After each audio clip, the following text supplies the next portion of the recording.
বহরু সুস্মিতা ঘোষের এফসিআই গোডাউনে ইডির তল্লাশি। দক্ষিণ চব্বিশ পরগনা জয়নগর থানার অন্তর্গত বহরু সুস্মিতা ঘোষের এফসিআই গোডাউনে ইডির তল্লাশি শুরু হলো। এই নিউজটি নিবেদন করছে আহমেদ এন্টারপ্রাইজ। স্থান মগরাহাট সেনপাড়া মোড়। কলকাতার থেকে কম দামে পেয়ে যাবেন আধুনিক ডিজাইনের মার্বেল, টাইলস, গ্রানাইট, রং, স্যানিটারি পাইপ লাইনের যাবতীয় সামগ্রী।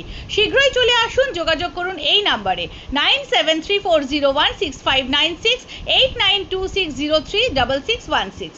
সকালে হঠাৎ ইডি অফিসাররা এসে উপস্থিত হন। তারা ইনফরমেশনের মাধ্যমে অতর্কিতভাবে বহরুতে এসে উপস্থিত হন। তল্লাশি শুরু হয় গোডাউনে। ইডির গোডাউনে আসার পর উৎসাহিত জনতার ভিড় জমে যায়। তারপর ইডি অফিসাররা গোডাউন থেকে সুস্মিতা ঘোষের বাড়িতে এসে উপস্থিত হন। অনেক কিছু জিজ্ঞাসাবাদের পর বেশ কিছু নথিপত্র সংগ্রহ করে নিয়ে চলে যায় ওই ইডি অফিসাররা। পরে কি হতে পারে এবং এই গোডাউনটি সিল হতে পারে সেই অপেক্ষায় রয়েছেন এলাকার জনগণ। সুস্মিতা ঘোষের স্বামী বরুণ ঘোষ হতবাক হয়ে গেলেন। বরুণবাবু কিছু বুঝে ওঠার আগে এই ইডি অফিসাররা এসে উপস্থিত হন।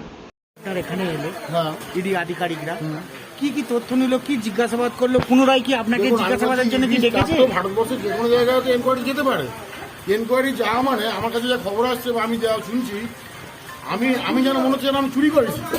তাহলে এনকোয়ারি আসা আর চুরি করা কি এক হলো? একটা ডায়েরি করা মানে কি তার এফআইআর করা হলো?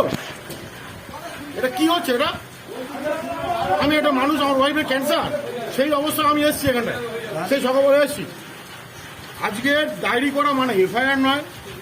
ইডি, সিবিআই বলি, আমাদের দপ্তর বলি, তাদের এনকোয়ারি করার অধিকার আছে। এবং ইডি বলুন না, আমি 100% সহযোগিতা করেছি তার ওনার সঙ্গে, 100%। কি কি নিয়ে গেল এখান থেকে? কোনটা ওরা তো দেখা দেখেছে, কিছু খাতা ওনার প্রয়োজন ছিল নিয়েছে। ওরা কি আছে